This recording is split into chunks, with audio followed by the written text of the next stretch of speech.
Good evening, everybody, and the whole She Speaks SA community. It's so wonderful to be able to have a conversation with you again tonight. We were so much looking forward to this evening. And this month, we are focusing very much on self-awareness. But before we get into it, and before I introduce our speaker of the evening, I first want to know, where are you dialing in from? Please share with us in the comment section whether you are joining in via our Facebook page or via our LinkedIn page. Please share with us where you're dialing in from. We'd love to welcome you. I know we normally have people literally from around the world. So welcome to, I know there's people dialed in from Port Elizabeth. Welcome to you. We have people from Cape Town as well. So welcome Western Cape or Cape Town. We also have obviously people from Pretoria and Johannesburg. But please, if you're dialing in from anywhere outside of South Africa specifically, or even just another town in South Africa, please let us know in the comment section so we can also say hi to you and welcome you within the She Speaks SA platform and within our community. So we've been posting a few things on our platforms throughout the month regarding self-awareness and looking exactly at what it is. It is obviously Women's Month as well. So to all the women out there, happy Women's Month. I really hope that you have been spoiled this month and that you've been treated very well as you're supposed to. And that you've also looked after yourself a little bit in terms of self-care. And we'll touch on that a little bit later as well within our conversation. We have people also dialing in from, it seems like, Denmark. I know we also have had a guest speaker before from Denmark. So welcome to all of you.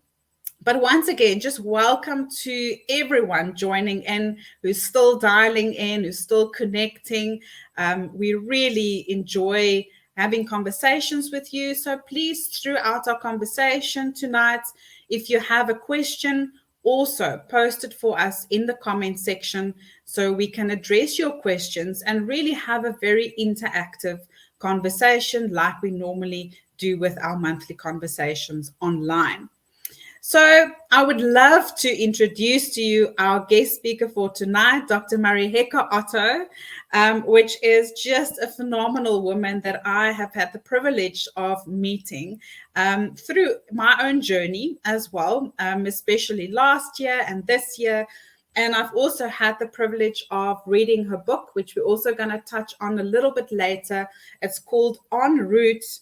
And it's a journey through perception, through pain and purpose, and really working with individuals as a consultant within her own company called Motto Business Consulting, where she works with individuals as well as teams and various companies in different industries, really looking at leadership, at self-perception, at gender equality. So various aspects that are extremely relevant as individuals, but also within companies these days.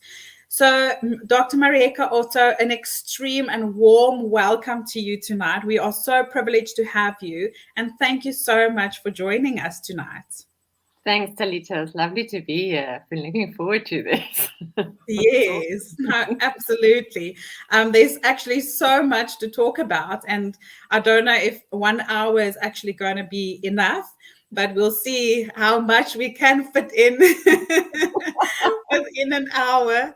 And also, as we get questions from our audience, we will also address those, and otherwise we'll have a Q&A right at the end. So once again, to everyone out there and everyone still joining in, very welcome. And please add in the comment section where you are dialing in from. But also, if you have questions throughout this hour, please also post those to us, and we will address your questions through the conversation. So maybe just to start the conversation, Dr. Otto, I thought let's look at self-awareness. I think there's a lot of people having maybe different perceptions about self-awareness, maybe having different definitions of self-awareness. But in your perspective, and having worked around self-awareness and self-perception over the last 20 years, and you've also done your PhD as part of that. So what in your view or in your perception exactly is self-awareness? Thanks, Lita. So I think the easiest way to get self-awareness, as in to understand self-awareness, is to say, how is it? What is happening for me? Where am I right now? What is happening in my heart? What is happening in my head? What am I sensing right now? And it's that presence and that moment of, okay, so this is how it is. So we always talk about, in the coaching arena and in the facilitation arena, you want people to check in.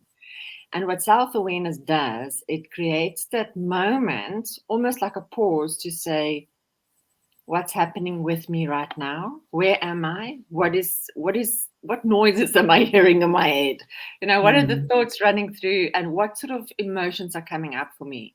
Where am I feeling it? So self-awareness is just knowing where you are right now. And in knowing where you are, you can, they talk about a neutral mind. You can remove yourself from the noise. And you can remove yourself from the drama out there, because you can see, oh, okay, so this is what's happening in me.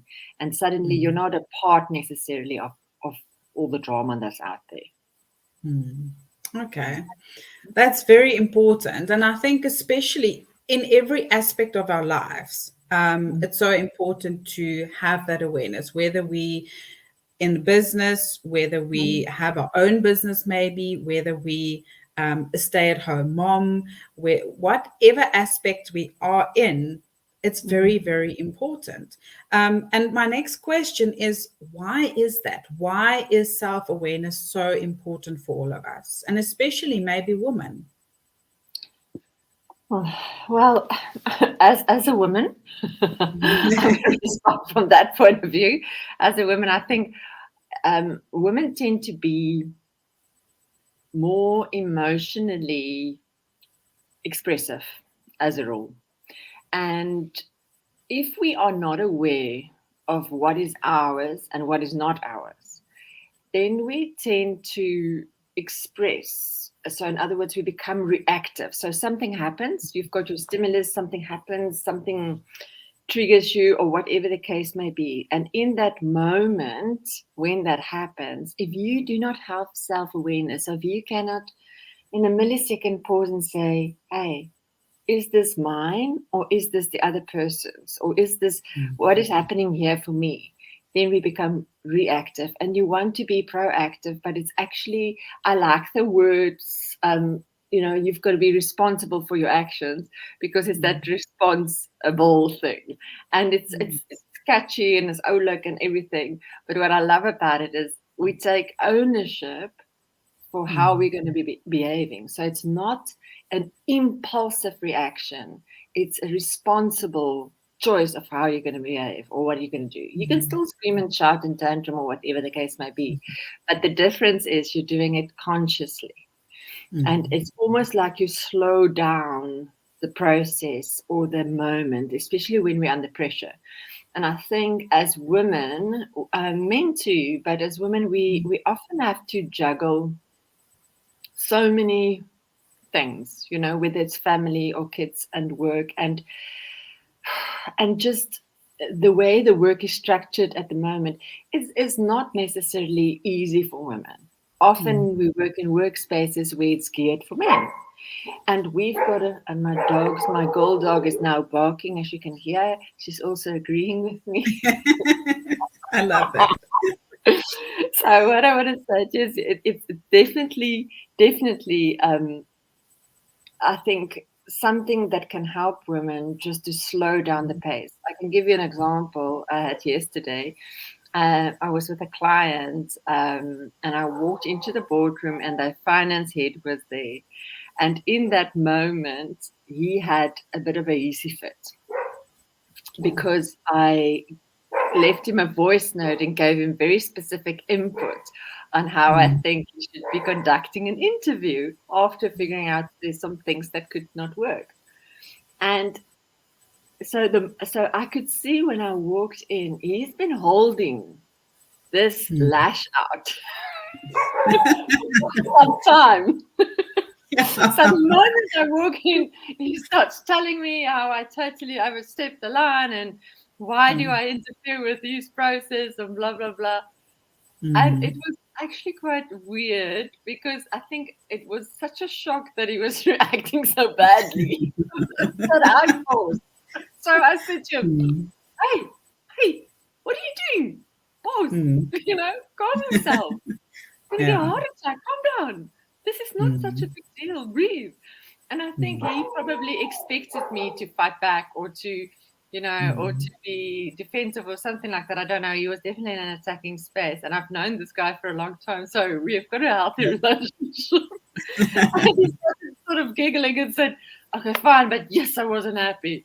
And we could talk about it. But I think it's that thing of catching yourself before you go into a survival state, in that complete just fight or flight or freeze or not being able or taking the abuse or whatever. And we ended up figuring out what needs to happen and we ended up joking about the whole story. But the point is, if I just reacted on the fear that came up when he behaved so badly, it would have been a disaster.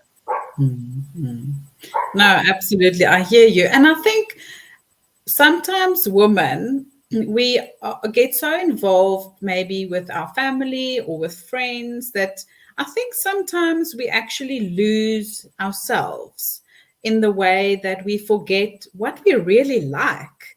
And I think sometimes we're willing to actually give up the things we like to do and to look after ourselves as well. And we kind of just fit into other people's what they like and what they want, also just to keep them happy. So, we're very I mean, accommodating. This is the thing. And I think I'm not saying men aren't, but I think women as caretakers and the way we are raised, we always tend to put our own needs on the back burner.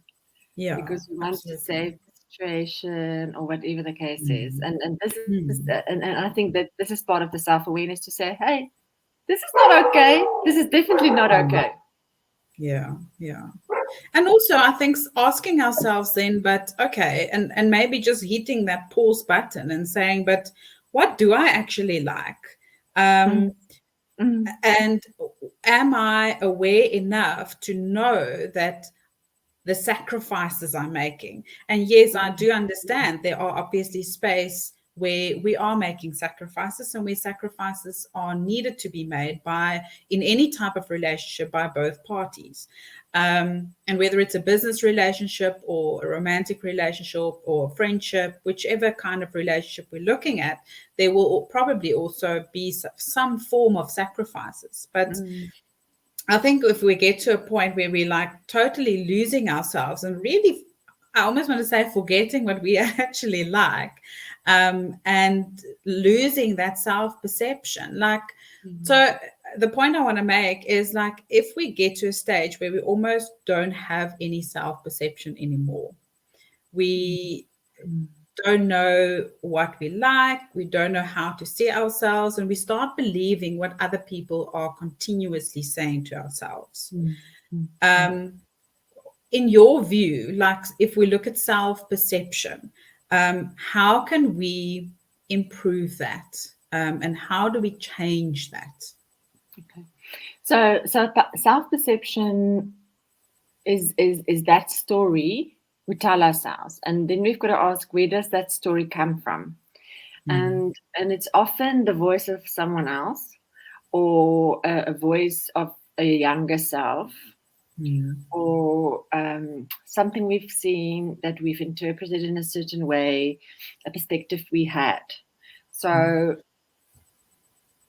I always say to people, there's a scenario where you've got to look at a situation and say to yourself, how many viewpoints can there be of this one incident? So if you were in a situation where there was a big car crash and there was like a road crossing, and you're standing on the different corners and you look into that gemors that just happened, and you say to yourself, what is it that I saw? What is it that I saw in this incident? And how different will it be from where other people stood and what they brought to that scenario?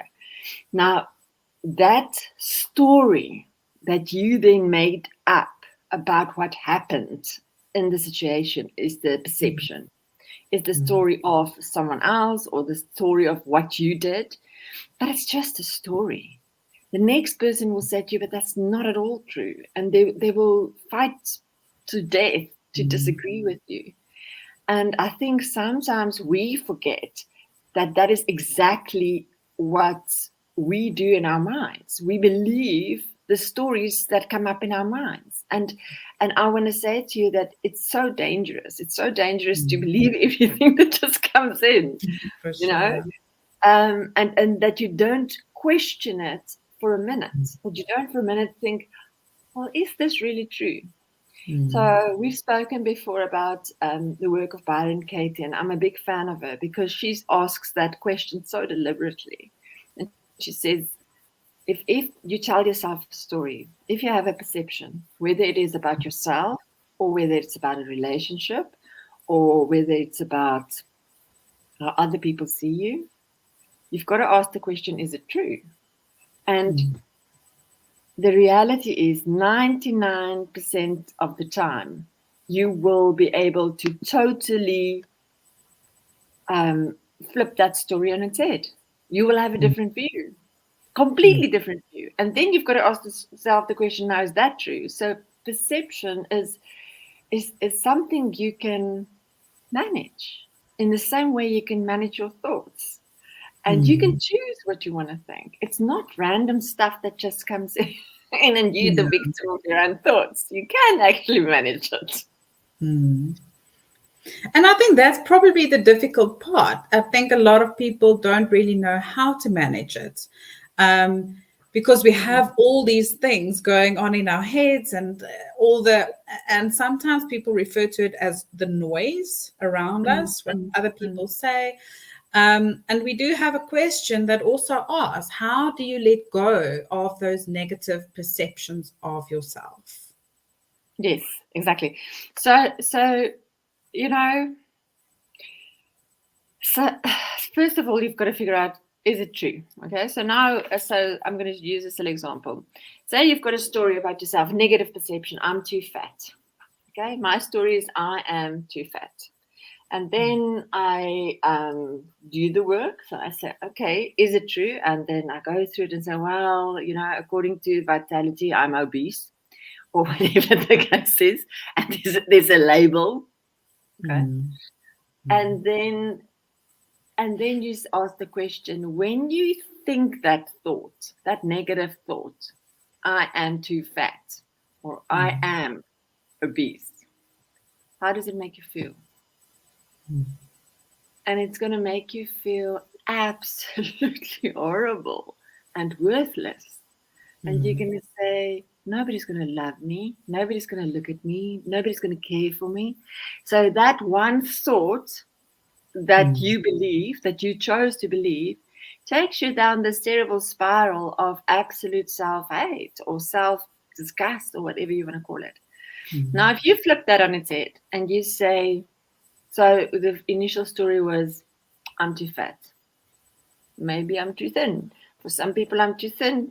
You know, there are people that are really into fat people. So maybe I'm too thin. Or maybe, and then you become aware of the fact that it's incredibly ridiculous to even worry about the story of, and whose discovery Vitality to tell me I'm obese? Who's, you know? And what does it matter anyway? And how can I say, I am this? I'm much more than fat, you know?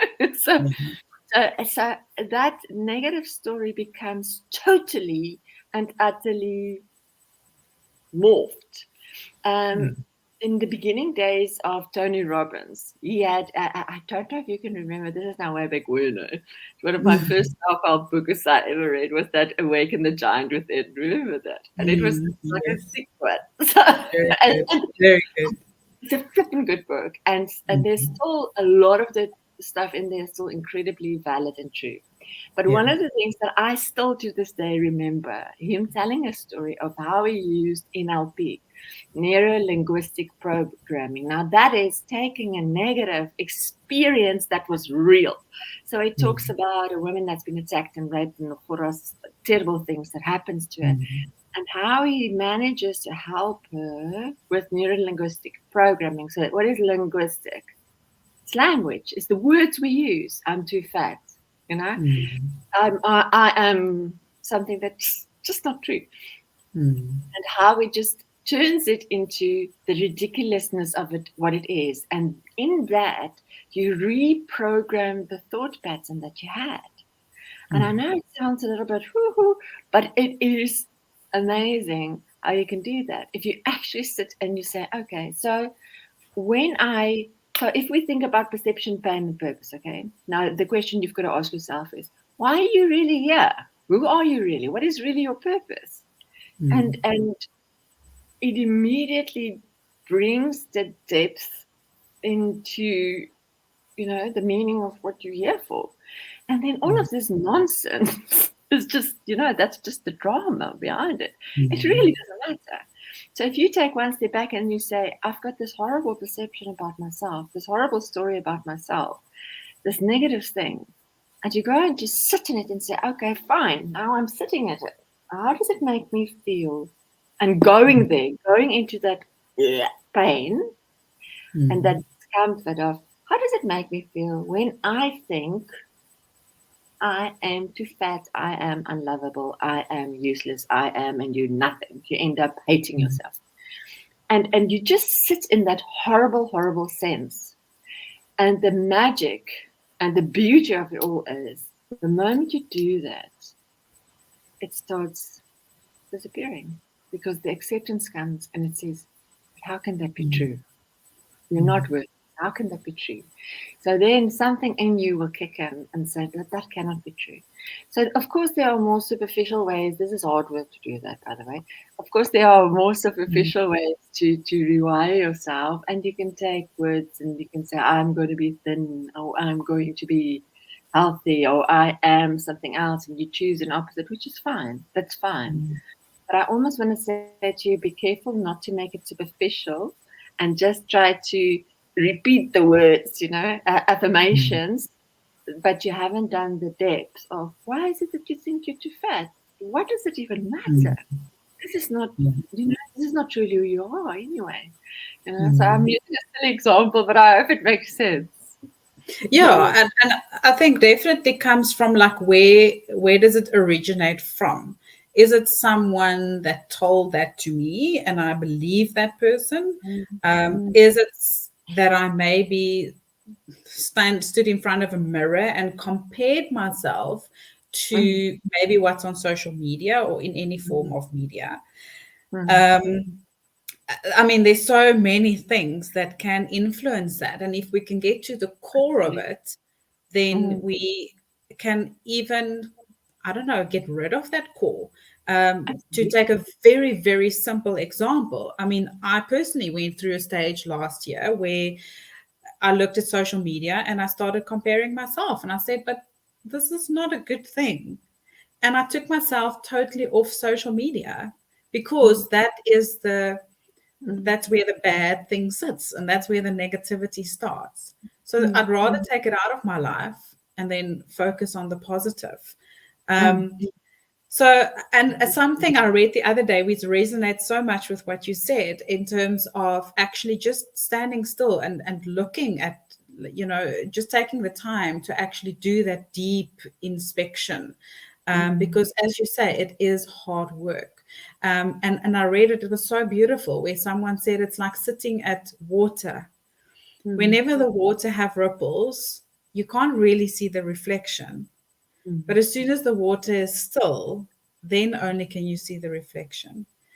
So it's really to have that stillness and to sit and to realize, okay, this is what I feel, this is what I think, this is my purpose. Yeah, Exactly. I agree with you, Philly. There's a beautiful. I'm a huge fan of Tara Brach, and she does. She's got a meditation, and it's in the public domain. Okay, so it's not like, and she calls it rain, and it's literally a 10-minute thing. And I can't tell you to how many clients I've sent them this link, Oh, wow. because the reality is all we really want is we just need a tool to say, oh, okay, let's just see what's going on. So that when you're really struggling and you have the awareness of knowing that you're struggling now, so before you grab the glass of wine or the drug or the food or the chocolate or whatever it is, that's your numbing device, okay, or the phone. Before you do that, maybe just think, okay, maybe I can be brave, and maybe I can just pause for a bit. And so I'm going to talk you through how it works, because it's a really cool tool. She calls it rain, and what she basically does is she says, when you get still, so when you sit still and the stillness comes and you just close your eyes and you breathe and you start relaxing, there will be a ton of stuff that comes up, like the muck in the water that needs to just be, and then it will settle. And when it starts settling, you can see what is the core of the emotion that comes up. And so the R is for recognize. So you recognize, you name it. Because often if we don't name it, we can't fix it, right?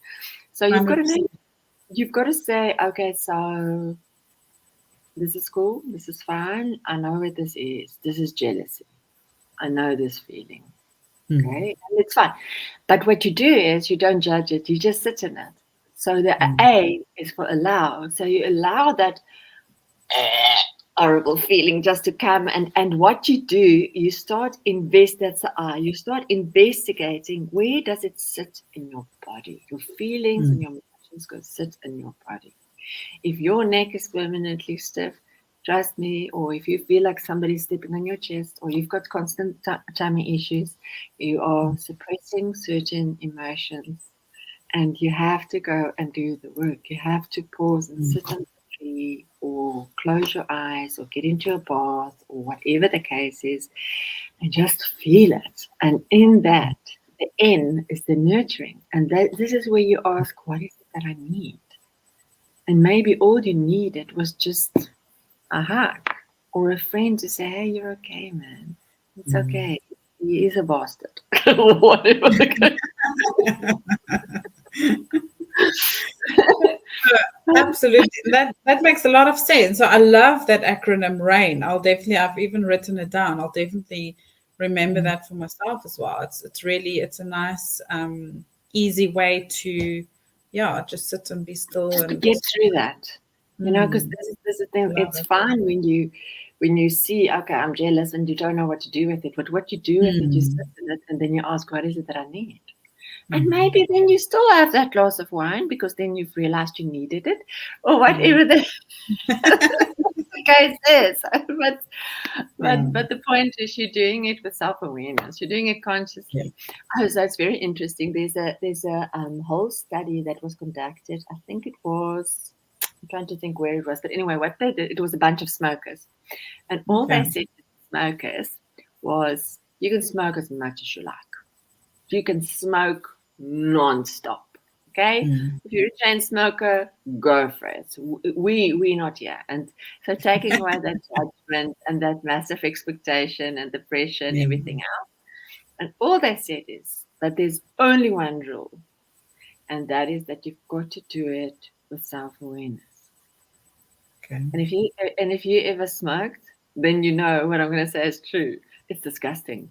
So because the moment you truly start tasting and truly start smelling and you truly start, and even if you love the effect or whatever, it's enough because you were present. So it fixed the thing. And it's a fantastic way. So this whole study was done and it worked. People stopped smoking without anything. And they gradually just realized, when I do this presently and I'm not using it to numb anything, I don't want it anymore because I'm now dealing with my shit, you know? I'm dealing with what's really going on. So I don't need, Yeah. you know, the No, single. for sure. We had a discussion with some students the other day as well, where we also said, instead of studying, because they know they need to study, but instead of studying, they'd rather watch Netflix and watch like a whole series. But they're actually just numbing the Yes, fact that they know they need to go yes. and study, Yeah, which is a yeah, very simple example. But I think we all, at some point in our lives, we try to numb something. that's right. Um, That's so, right. absolutely. We've got another question, which is actually very interesting and I think very relevant, maybe to a lot of people as well. If someone has negative perceptions about themselves by abuse that you mentioned, Dr. Otto, how does Mm. one come out of those negative thoughts? Because self awareness is how you look at yourself, but because of the emotional abuse, I don't know how to look at myself better. Okay. Yeah, I'm sorry for the abuse. That's, I think, the first step is to say it's crap and Hmm. it's not fair. Okay. Hmm. Um, no abuse is okay, ever, ever, ever. Yeah. So, and I think so. So part of abuse, and abuse is a very complex thing, right? And a big part of abuse is that we hold shame with it. And if you look in, and I think I mentioned you, I'm a huge Brené Brown fan too, and she talks about how you deal with shame. And so, what I want to say is this whole thing of changing your thoughts and the negative self perceptions. What I can recommend is like this rain thing that I just spoke of. So, using whether it's a meditation app or whether it's just going through the motions and journaling it, or having a thinking partner or a feeling partner that can sit with you and you just follow that process, but you don't suppress it before it's Hmm. through, you know. So you work through the emotion, you just don't stop it or pull it halfway, because Hmm. what happens is when you remember that story, that abuse, it triggers a story that you still believe about yourself. Whether it is you're worthless or you just don't deserve any better, and what is happening to you is what you caused. And cognitively, in your sober mind, you know that's not true. It Hmm. cannot be true. Okay. So we have to, and the reason why I'm saying it's linked to shame is because what you need most is empathy. Hmm. And that thing of going through this process and landing up with the end, the nurturing, and asking what is it that you truly need, and allowing yourself to sit there, that's empathy. It's self Hmm. empathy. It's allowing yourself to be a human being that has been hurt and that's in pain and that is struggling. And it's only in allowing it and sitting in it until it feels better and not pushing it away, that it will get better. Hmm. So, on the one hand, I want to say to the person that wrote the message, I want to say, you definitely have to do the hard yards, okay? So, you have to do the self work, you have to do the journaling and letting the purging. And then you've got to take every single line that you've written about what you think and what you think of your abuser. And you've got to sit with that. You've got to work with it. You cannot suppress it, because in suppressing it, it becomes a negative thought again. So it you ruin the healing, and you keep. Hmm. So often people say, the abuse happened maybe once or twice or over a period of time, but the problem is if the memory happens continuously, so that Hmm. being what that was hurt keeps being beaten up or hurt or emotionally hurt. And what we Hmm. have to do is to stop that happening. So you need to stop hurting yourself now. So if the abuser has stopped and the abuser is out of your life and that's done, then you have to stop doing it now, because you cannot believe that story. because it cannot be true. How can it be true? And if you can turn that around and you can flip that on its head, you will have a new story to believe. And you keep doing this practice until the pain is less. That's the only way. It's you know, it's like, I think often people want a magic wand, and I honestly think that it is in layers. So something as hectic as that, you know, like a something that's really long term tragedy or some trauma of some sort. It's in layers. It's in layers. It's you. I mean, I want to share this story with you. And it's very personal, but it's a girl's thing, so I can share it with you. Years ago, I've got 4 kids, and between my after my eldest two, I lost a baby before I had my military, and halfway through the pregnancy, and it was an absolute shock, big trauma, blah blah blah blah. And part of my numbing, what I did was I worked like a dog. So I was traveling typical A type. Now we're just going to get over this and fine. I'm not going to go through this. It's okay. I cannot afford to go through this. It's too sore. Okay. So I go to, and at that stage, it was quite funny. I had to run a big project in Vereniging of all places. I call it Twilight Zone because I swear, I don't know if anybody on me now for Vereniging, but geez, it was like, and this was like, it was scary, okay? I go to the Twilight Zone and I completely zonk out. I'm just totally, I go to the guest house and I go and I just facilitate day in, day out like a maniac, fly back to Cape Town, be with my babies, fly back. And that's how I operated for like a month. And during that process of just going, and it's almost like this incredible pain that you're sitting constantly. I was chatting to the lady that ran the guest house. And out of the blue, she starts telling me that on that day, 30 years ago, she had a stillbirth. She lost the baby. Yeah. And we sat there and we were bawling our eyes out. And she said to me, and I said, and she didn't know what was going on with me and what was going on. So I started telling her, and she said to me, she wants to say to me that it's that onion thing. That hurt is often so deep, that pain is so deep, that sometimes there's still something in you that triggers and that you don't see coming. And it is hard. It is hard because you think, geez, I should be over this. But this is part of our life. And then to go back, be still. And what is this? What is this trigger now trying to teach me? What is this thing that's coming up now for me? What is it trying to show me? And to sit in that and then to ask, what is it that I need? What is it that I need? And maybe it is to go and see a therapist and deal with it in detail and unravel it or whatever. Or maybe it can be, I don't know what. I wanted to say a revenge pact or something, but don't do that. But something else that you need to do. But there's something that you need. And until you get what you need, the healing is going to take long. Yeah. Or it's not going to happen. Unfortunately, like with loss and with abuse, you don't deal with it. It comes out at some point. We are human beings. We are not machines. Yeah. You know? They can't just replace your something that's broken. No. Absolutely. Yeah.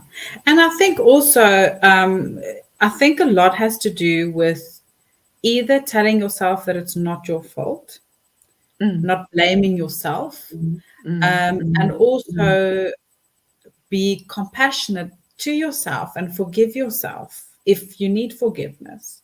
I think a lot of the time, what I find when speaking to people, it's so easy to forgive others or to have compassion towards others. But when it comes to ourselves, all of a sudden, we don't. We don't have it. You keep beating yourself up. Yeah. 100%. Someone's also asking whether you maybe have any tools that you can advise to get over certain triggers. I mentioned to you about this magic wand. You can order it online. Yeah. Yeah, I flip it. So you're absolutely right, Italy. So you've got to do the freaking work. So with the triggers, okay? And I'm going to sound, I don't know what I'm going to sound like, but I'm going to tell you what I do, okay? Because it's the only thing that I know. Cook. Okay. So we all get triggered, right? We all get triggered. And for us to have a better life and a better quality of life and not get triggered the whole time, and it makes life better if you can learn not to get triggered, or okay? So this is what I do. And my partner and I have worked incredibly hard to figure out what our triggers are, okay?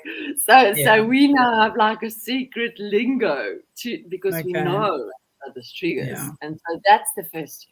The first tip is to recognize your own triggers, to know what they are. And unfortunately, you only can learn what your triggers are when you get triggered. Okay, so when you have a bad experience, when you totally flip when your mom says something to your daughter, or you totally flip when a client says something to you, or you burst into tears unexpectedly, you've been triggered. Okay. And then, so the one way to deal with a trigger in the moment, so there are two different things. In the moment, if you realize you're being triggered, you've got to ask yourself, how am I going to know that I've been triggered? Because what happens is, remember how the brain works, the amygdala that sits here at the back of the head goes bedollant, and it floods our brains, and we cannot think. Our IQs literally drop. We become stupid and irrational. Okay, so and this is how we are wired. Because what is a trigger? You've got to ask yourself, what is the trigger? The trigger says you're not good enough. You don't belong here. You're not okay. It's our basic instinct. The basic instinct that basically says that now you're going to be kicked out of the tribe, you're going to be eaten alive, and you cannot help yourself. You literally go into overdrive. And the overdrive says you freeze, so your words don't come out, and you think afterwards, why did I just stare at so-and-so? I had a staff member that used to become like that, and it would trigger me even more. So I would say to her, I would criticize her. I would say, this and this and this and this is not right. Not knowing her story, obviously, because this is now hers, right? She's the one that's getting triggered, so I'm just noticing. And then what would happen is she would get triggered by the criticism and not feel good enough. That's basically what happens. And then she would literally freeze, that she will not answer. So I would ask her more and more questions, and she doesn't answer me. And the more I ask questions, the more I get triggered. And the more I'm like, ah!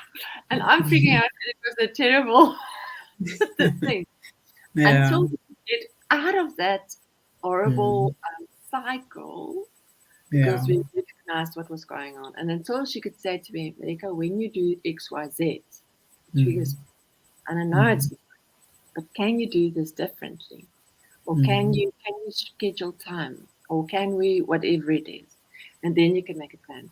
So don't try to come up with a brilliant solution when you are triggered, because you are actually too stupid. You're actually too dumb. Because you're in like mode, okay? So wait, walk away. So I used to have another girl that worked for me. She would get triggered by her son's father. Okay, so they went together. So if she would have an altercation with him before she came to work, I could hear in her voice on the phone. I wouldn't even see her that something has happened. Right? So then I would say to her, listen, I can hear that you're not okay. Go outside and go and have a sip. and in 30 minutes because she Mm. would be in such an overdrive of complete that Mm. it wouldn't work. So, okay, so first of all, recognize when it's happening. Secondly, try to walk away or pause. Try not to have the conversation then. It's very, very difficult. So, Mm. like my partner and I, when one of us get triggered, because you feel it in your body and you become so in tune with, oh, I'm feeling it, then Yeah. we try to pause. We try to Mm. pause and not have the conversation. And it's hard because both of us wants to fix it and solve it and da da da. But it's rubbish because you're not connecting. You're not connecting. You cannot connect when you're Mm. triggered. And Mm. then the homework that you've got to go and do is, why did I get triggered? Mm. Where does that come from? And this is where you do something like rain and you sit in that Mm. thing. What did you feel? And allowing it and investigating and seeing where does this come from? Yeah. What is it that you truly need? And maybe it is that you need to forgive someone, or you need to forgive Mm. yourself, or you need to whatever it Mm. is, more self care. I don't know. So Yeah. definitely. Absolutely. And I also think, and you can maybe come in here as well, like in terms of triggers, is it not some, or a lot of the time, coming out of some form of fear? Like if I think fear of conflict, fear of loss, um, various Absolutely. types of fears, I think a lot of our triggers Mm. comes from that. Yeah, absolutely. Because you get triggered because you think this guy's going to dump you now, or you get triggered because you think um, there's going to be a problem now, there's going to be a family fight, and you don't want the argument, or you're fearing the future. Mm, This is mm, what's happening. You're fearing, and it's this mm, story your brain is telling yourself. This thing is going to happen to you now. Mm. This is real, man. It's happening to you already. And, Yeah. and and it isn't. It's just your Yeah. stories in your head. And even if someone is Mm. standing and screaming and shouting, to be able to say, and that is the art, of course, okay, to be able to Mm. say, this is not mine. Yeah. This is none of my business. This is this person's business. He or Mm. she needs to control he or she's emotions. This is not Mm. mine.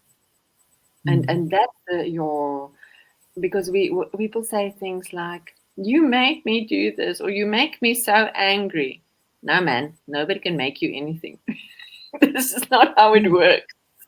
Yeah. And and so Mm. sorry, I went off a tangent there from your fear question to no, make. no, no. No, not at all. Not at all. I think we do, we kind of take on what other people are doing instead of just saying, but no, no, wait a little bit. I'm not gonna be angry about this. Yeah, no, Although man.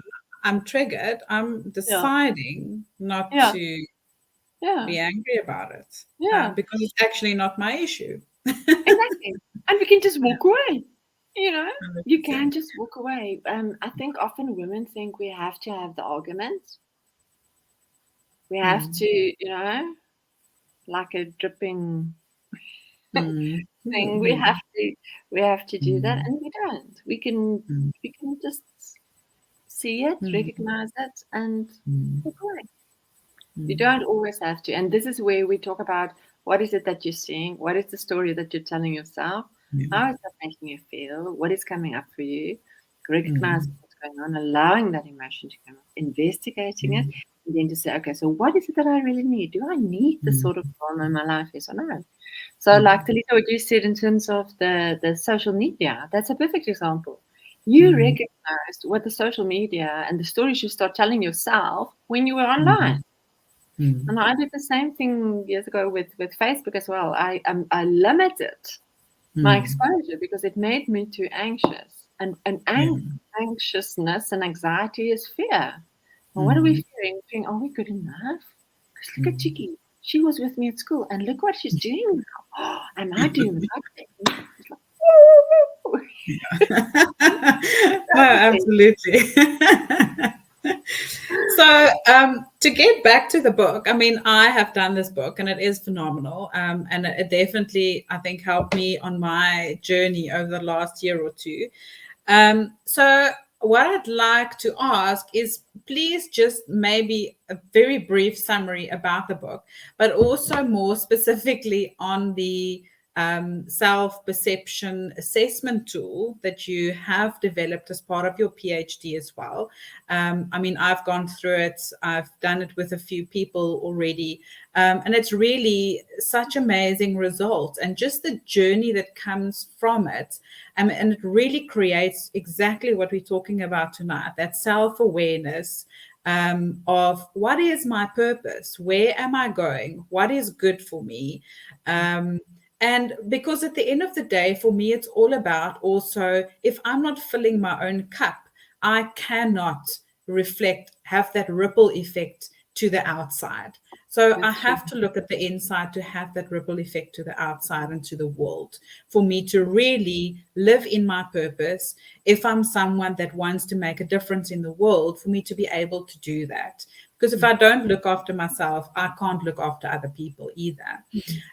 So that for me was one of the main things and one of my main reasons, behind doing it for myself, but also being able to assist others through their journey with this specific tool and assessment. So maybe if you can just tell us a little bit more about the tool. We are also going to, on all our platforms, put the links for people to also be able to purchase your book if they are interested, and also to connect to find out more about the book as well. So don't give too much away.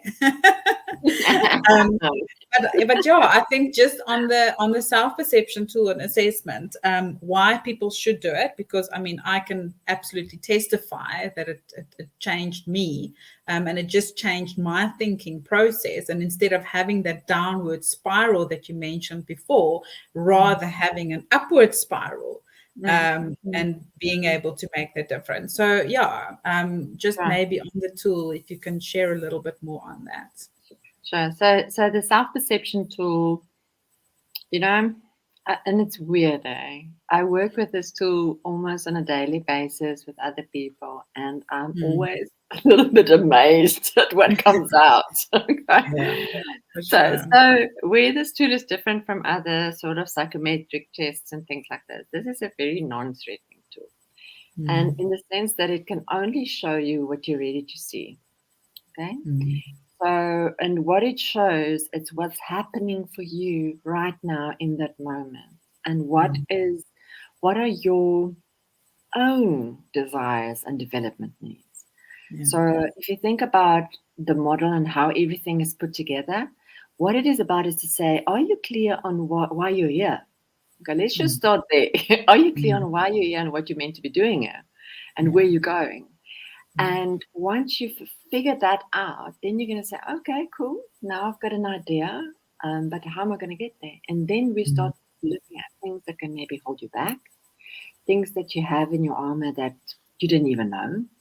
So we look at self-confidence and everything that you've got to offer the world, and how are you packaging it? Are people able to get through to you? Are you allowing people to see you? Are you showing up or not? And then we've got what we call our self-worth and our self-esteem drivers. We look at things that where you can see that if someone's self-worth is not intact, you will see it in the pain and the suffering that they have in their lives. So it's such a healthy way to see if there's progress. So once you've assessed and measured, and you've been on a coaching journey, or you've been in some sort of a process, whether it's through the book or whether it's through women's group. We've started a few of them down here. We're one of the people that went through the certification process, like what Talita did, where she's now in the evening sitting with other women and going through the work in the book, because it is work. And whether we want to know it or not, it's lovely to read. It was funny. I had such a laugh. There was a lady that came to my book launch in Stellenbosch a few months ago, and she said to me, I really, really like your style, and I like the stories, because that's what's in the book. There's a lot of stories, and I share about the content and this whole model of, what is it that you've got to offer, what's holding you back, what's happening in your communication styles, your networking styles, your your life skills, what's happening there, and how are you dealing with all of it. So she said, it's awesome. I really love your stories, but geez, I don't like your questions. Oh, that's the hard work. Oh, wow. Sit down. Yep. Yes, I do. And I think this is it. So what we've also started doing is in some organizations now with the World Women's Month thing, we've started working with mentees, Okay. where they, especially women mentees, young not entrepreneurial, enthusiastic and talented girls that are in organizations, but it's such a male-dominated environment, or there's stuff holding them back, or it's just lifestyle. So what we're doing is we're partnering them with a mentor, which is usually a white male. So it's very entertaining. And then and then that connection between the bright, beautiful mentee and the mentor is already phenomenal, because they both do self-perception assessment. Okay. So they both sit with this data of, oh, I see you. You're so different from me.